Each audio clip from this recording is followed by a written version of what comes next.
Good morning. Hope you guys are doing great today. It's March 25th, and we are gonna finish another book today. Praise the Lord. Hey, welcome to the Morning Devo with Bo, and I am Bo Willette. And you could always check out my archives at my YouTube channel at Bo Willette. Just go to YouTube, type in my name. It's right there in the search bar, and you'll come up with the profile, and then you could go through all the different books of the Bible with me. I go through the Bible in my devotions, and so it's super fun. I get to see how God's moving in the world, and it answers a lot of questions that you have probably on the Bible. And the reason why I know for me, growing up not around the Bible or around any Christians or anything like that, a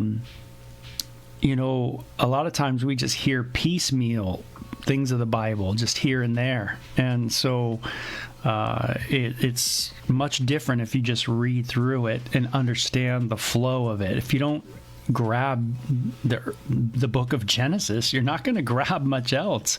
You're going to have a lot of questions. So it's important to go through it.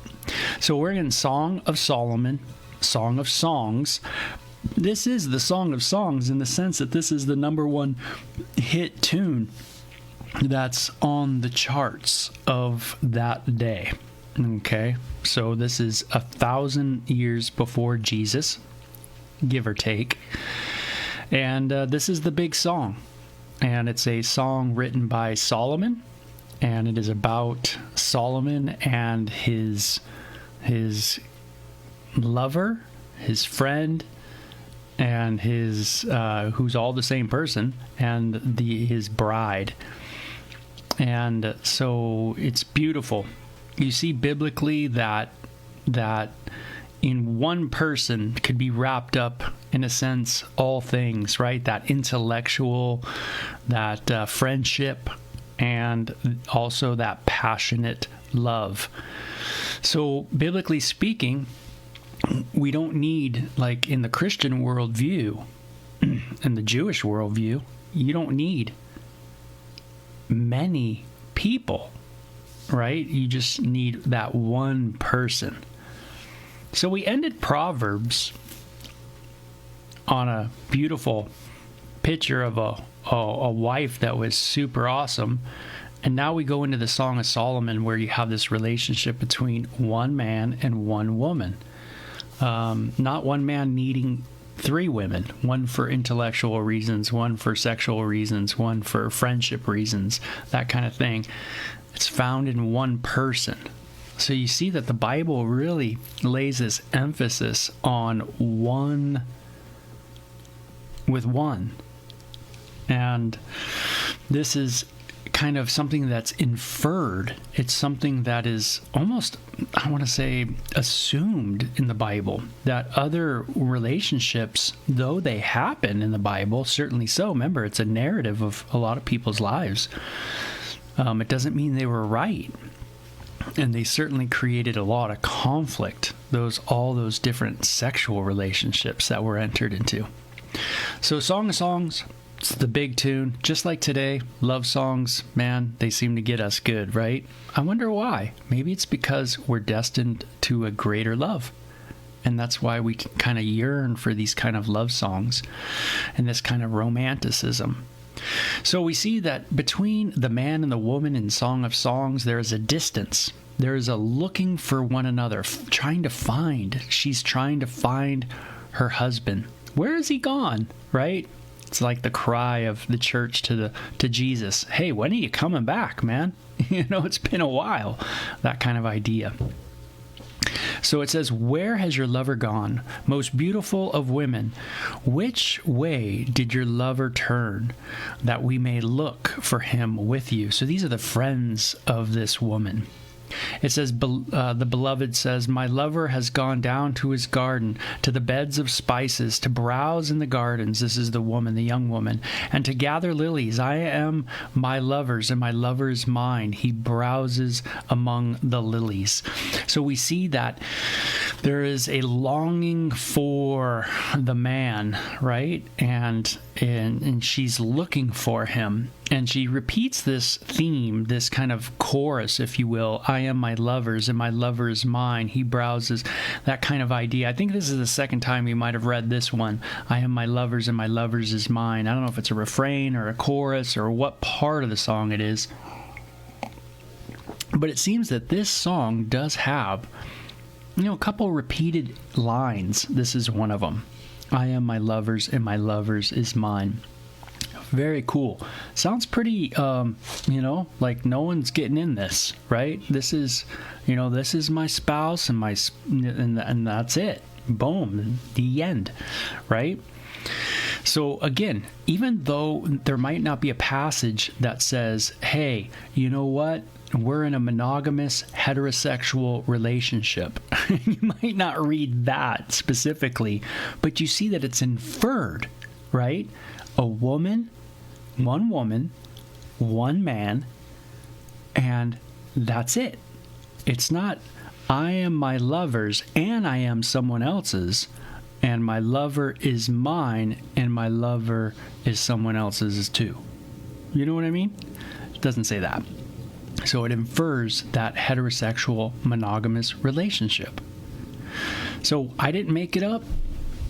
The culture didn't make it up, right? It's actually something that is a revelation of the deity, of God. This is what God has revealed. This is what God has created. This is the intention of God. And so, and Jesus talks about this in Matthew 19. Have you not read that he who made them at the beginning made them male and female, right? For this reason, and it goes on to quote Genesis, what we went through a long time ago. So it's cool. Do I yearn like that for my bride? Do I have a yearning? Or has there been so many hurts that, man, my heart's just burdened, right? That's a rough spot, right? Especially when it comes to this kind of intimacy, and, passion can get, quenched pretty easy when there's any kind of, any wrongdoing that takes place within the intimate context. Maybe that's the best way to say it. So hopefully you're understanding what I'm saying. You're getting my drift, so I don't have to really delve down deep. But you can always check out my Running Light Ministries podcast. That is very detailed with all this stuff. But anyway, context. Intimate context. Got to treat it reverent, right? That's right. It's like lifting big weights in the gym. Big weights, big weight day. Gonna go hit the gym, gonna lift big weight. Treat it reverently.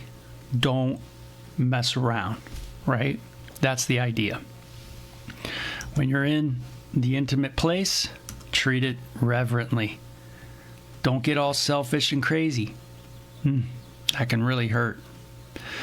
It says, you are beautiful, my darling, as Tirzah, lovely as Jerusalem. So Tirzah is an old Canaanite city in the middle of the land, and it was chosen by Jeroboam as the first royal city of the northern kingdom. So that's just a little background on this place, Tirzah. Lovely as Jerusalem, majestic as troops with banners. Turn your eyes from me. They overwhelm me. Your hair is like a flock of goats descending from Gilead. Your teeth are like a flock of sheep coming up from the washing. Each has its twin. Not one of them is alone. Your temples behind your veil are like halves of a pomegranate.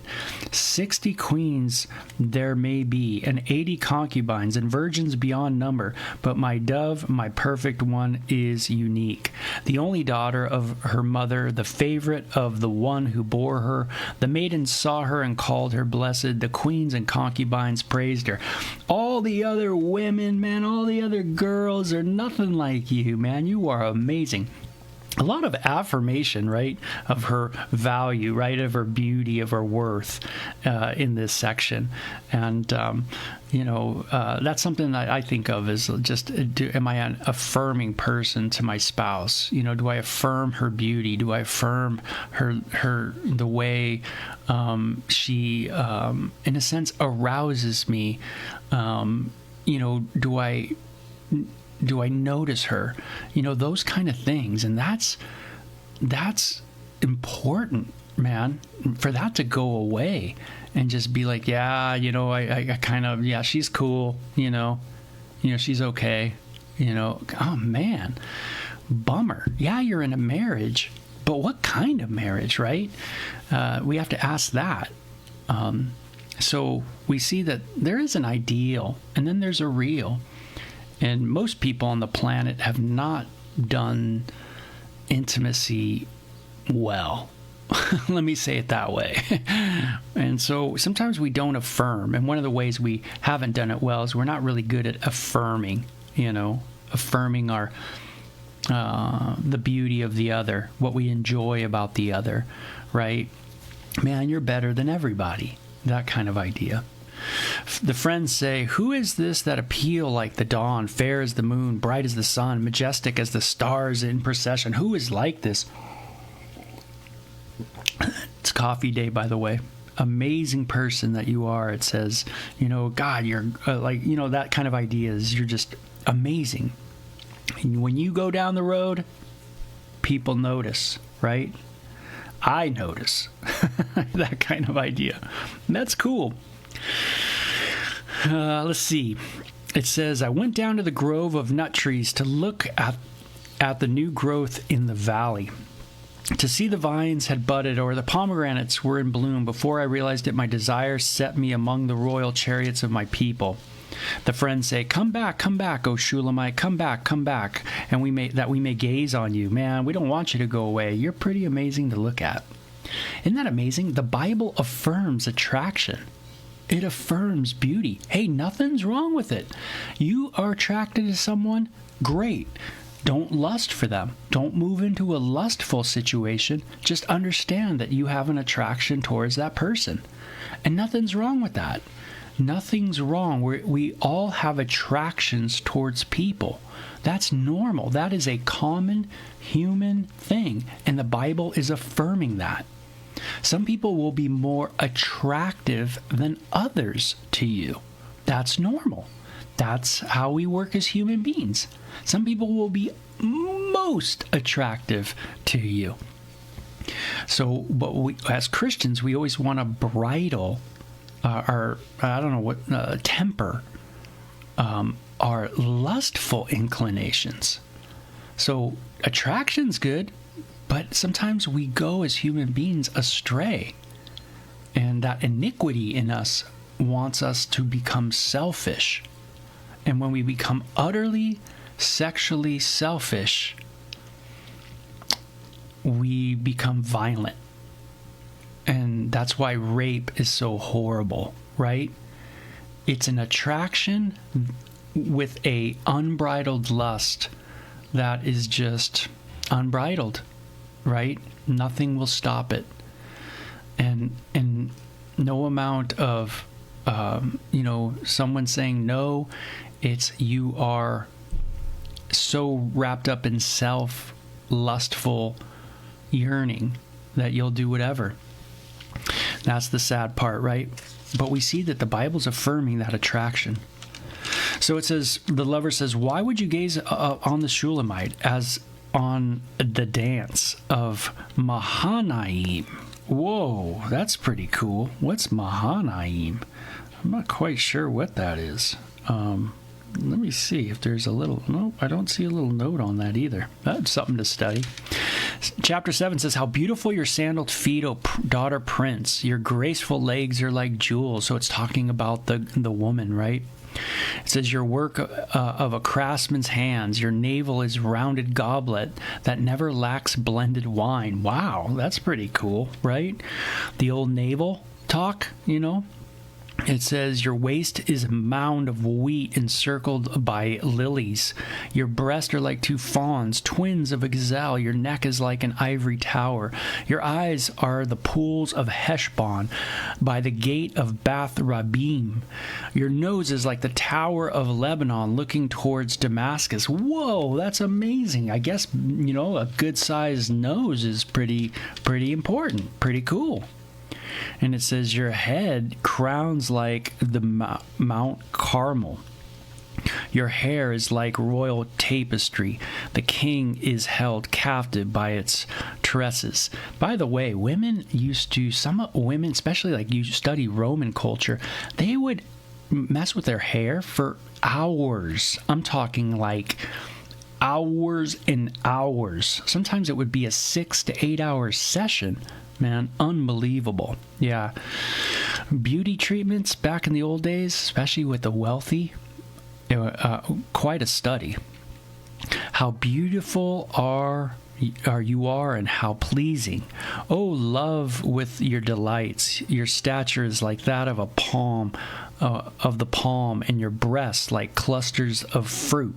Okay, so we got the fruit talk, we got a little navel chat, we got a little bit of the nose issue, we got a little bit of the breast stuff going on, right? So hopefully you're okay and you haven't run out yet, right? You're like, oh my gosh, I'm hoping, yeah, this is normal stuff. Shouldn't be weird, especially to us Christians. This shouldn't be weird stuff, shouldn't be odd. We see it within the context of the scripture with God right there. Cool, right? If you remove God from the context, from this discussion of love and lovers, then you get something else that we have in our culture, right? But we want to bring God in the context of our sex, sexuality, and sensuality. And so it says, I said, I will climb the palm tree. I will take hold of its fruit. May your breast be like the clusters of the vine, the fragrance of your breath like apples, in your mouth like the best wine. Hey, what's your breath like? That's important. What do you smell like? That's important. Isn't that amazing? It's interesting. That there's a stress on this kind of stuff. You go, oh, that's not that important. Oh, yeah? Yeah, it's not that important. Maybe it is more important than you know. Maybe it takes my eyes off of me and going, hey, what do I want in this sexual thing? And I start thinking about the other person. Hey, how am I presented to them? What is my breath like? What do I smell like? Am I stinky? And what is that? Think about others in my intimate life. Man, that's pretty cool. And that gets me out of myself, right? Myself, right? Where your lustful inclinations can easily take you into selfishness. And then there's that spectrum of how much selfishness is okay or is allowed, right? And thing is our culture might say it's allowed a lot. But as a Christian, I know that selfishness just is not good, right? So it's challenging, right? This is a challenging thing. Maybe going to our spouse and saying, hey, how can I be better in this kind of context, in the intimate world that we're a part of? Maybe instead of devaluing sex, sexuality, and sensuality, I need to bring it up to a biblical, righteous, godly perspective. One where attraction is okay, that the right kind of relationship is good, and that learning how to develop a beautiful sensuality in that relationship can be very positive. Maybe, just maybe, we got it a little backwards in the church. So just a thought, and it says, may the wine goes straight to my lover, flowing gently over his lips and teeth. I belong to my lover, and his desire is for me. So this is getting a little intense, meaning some of the chat is definitely relating the intimate act to kind of like, drinking wine, right? It's kind of allegorous here. Come, my lover, let us go to the countryside. Let us spend the night in the villages. Let us go eat early to the vineyards to see if the vines have budded. In the blossom, if their blossoms have opened, and if the pomegranates are in bloom, there I will give you my love. The mandrakes send out their fragrance, and at our door is every delicacy, both new and old, that I have stored up for you, my lover. Wow, it talks about in the morning, talks about just a vacation of intimacy, man. I mean, that kind of thing. Again, celebratory. Nothing wrong with it. Beautiful. But yet, do we think that way? Or have we really distorted the whole thing? Chapter 8. If only you were like me, a brother who was nursed, like a brother who was nursed at my mother's breast. Now, let me make sure. Chapter 8. When we read chapter 8, let's see, this is the young woman. So this is the young woman talking. If only you were like me, a brother who was nursed at my mother's breast. Then if I found you outside, I would kiss you and no one would despise me. So it gets the idea that, hey, something that you can do and everybody's okay with it in the culture, the nursing kid, that kind of thing. No one freaks out on a mom. You shouldn't. If I grew up maybe a little different than you, but we all a little different. But if a mom's nursing, then she's nursing, right? That's like a context of nursing. That's not a context of intimacy. That's the context of nursing. So I hope you understand that when you see a nude body, right, that's like dead, right? A dead nude body, that is a different context than intimacy nude body, right? We all get that. We all understand that. I don't know why I even have to say that, but it's just the idea that some people, I guess, struggle with this kind of thing. They just go, oh, the nudity, and they just freak out on nudity. No, it's the context of the nudity. That's the issue that sometimes you have to work through, right? Yeah, you see a child born, and it's not like you run out the room, right? Flee youthful lust. What are you talking about? No, it's just a new child that was just born, right? We all go in the world, come in the world nude, and we all go out, in a sense, naked as well, right? I think that was in the book of Job. So it's talking about, when you're nursing, hey, everything's okay. I don't want anybody to be prejudiced towards us in our relationship. The idea, I don't want to have any kind of restriction in my time with you. I hope it's just everybody's okay with it. I would lead you and bring you to my mother's house. She who has taught me, I would give you spiced wine to drink. The nectar of my pomegranates. There you go. His left arm is under my head and his right arm embraces me. We see some of these similar themes throughout the song. Daughters of Jerusalem, I charge you, do not arouse or awaken love until it so desires. Third time I think that one's in, right? Do not arouse or awaken love until it so desires, until it's time. And man, tell you what, you start, pumping up your lust, right? And it just continues and continues and continues and continues. Lust knows no bounds, right? Desires know no bounds. They just keep going and going and going, right? You have to learn how to take care of it, cut off avenues, deal with stuff, right? And that's the idea is am I just feeding something that's just going to continue to feed, and it's going to become a giant in my life? And there's things that are like that, sometimes food, sexual things, money, there's all kinds of things that we get greedy, fame, that kind of stuff, to be known.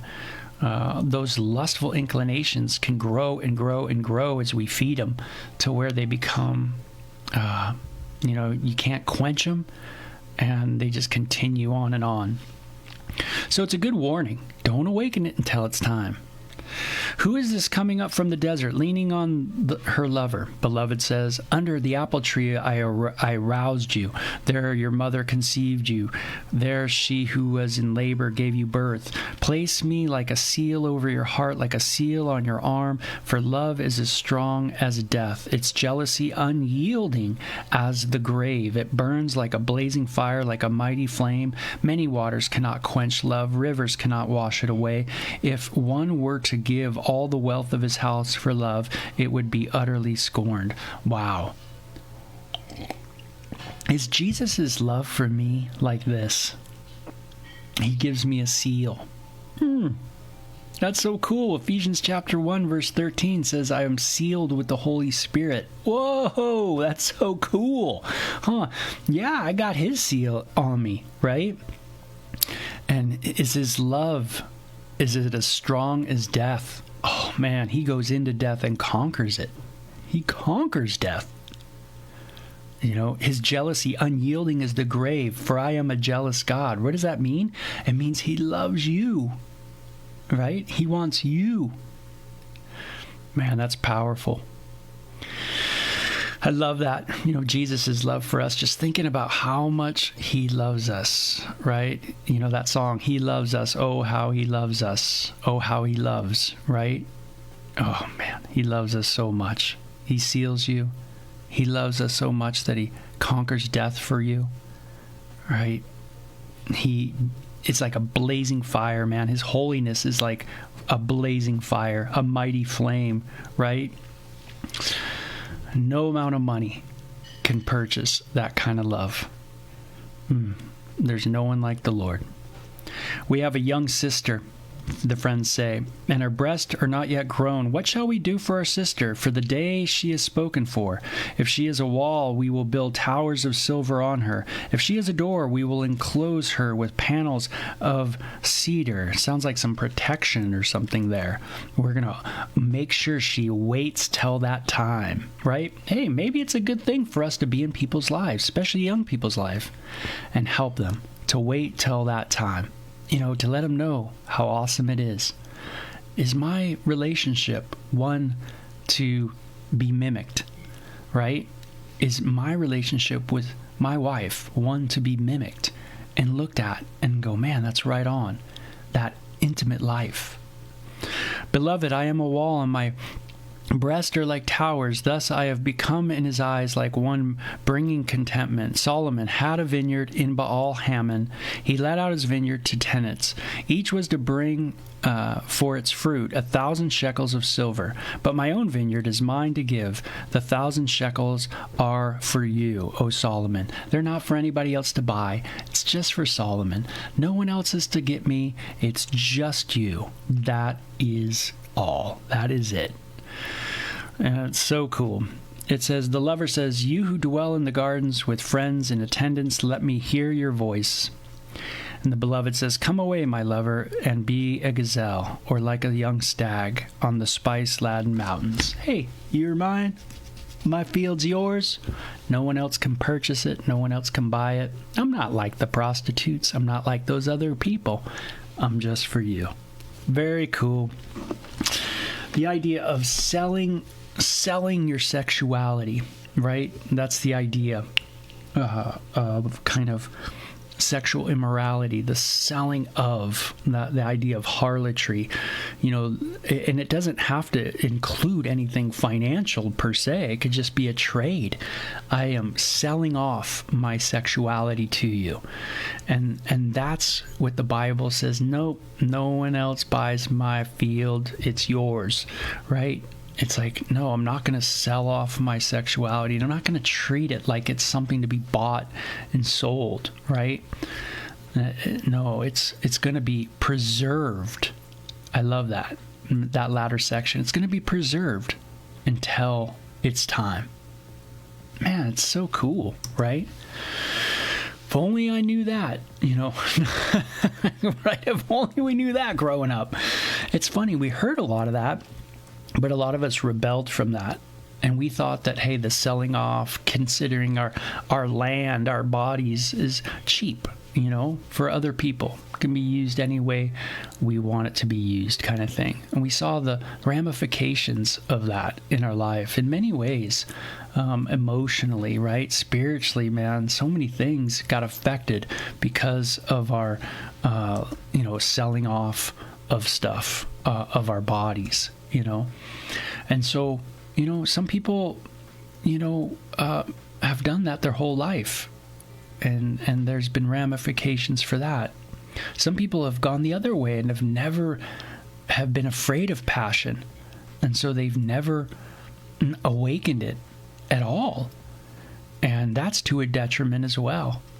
And so there's a lot of cool things in the Song of Songs. One of the most important topics probably we ever could get into is intimacy. Why? Because it's so vulnerable. Whenever something's vulnerable, it's going to be important to talk about. Should we talk about it more in our world, or especially in the church world? Absolutely. In the right context, of course, as we study the Bible, to discuss it. We don't need to go just out there just to go out there, right, and talk about it. But within our Bible studies, within our time through the Word, we see the importance of such a topic. And we saw just at the end how important it is, to, protect what God has given us, to not use it commercially, right? Gosh, so crazy important. Right, especially in a world that is just everything's about the commercial, right? Everything's about the money, selling off of all things. Maybe that's the horrific side of our world, right? Is we sell everything. So Laura says, we are the bride of Christ, and he put his seal on us, and he will give us a new name in heaven. I can't wait. Yeah, so cool, right? She also says, my former pastor's wife used to advise women in the marriage that if the barn needs painting, paint it. Meaning we should strive to look and to be our best for our spouses. Man, that's cool. Some people get upset at that. They think that's wrong. But we see in this book a different approach, to really look at the other person and try to be well-pleasing to them in their sight, right? And hopefully they are with you too. There's a reciprocation of that, I think me working out and things like that, so much of that in my own personal life is just the result of being around my spouse. As I see my spouse, I go, man, she's beautiful. I mean, look at her. She's amazing. And I tend to see that. I have this attraction towards her. And so what does that do? It gets me up early and gets me into the gym, drinking a lot of water in the day and trying to, take my supplements and be as healthy as a bow can be, I guess, that kind of idea, just to give her the best, so Laura, I totally concur, so true. So good stuff. I hope you guys got it. And it sounds like this might be one that, you always want to come back to and look at every now and then. Like I said, it's an important topic. So a great book study will be in the book of Isaiah starting tomorrow, on a totally different way, different trajectory, but it's so cool to really focus in on this subject. That's been a passion of mine for a long time. You guys take care. Have a great one. We will talk to you later. Bye-bye.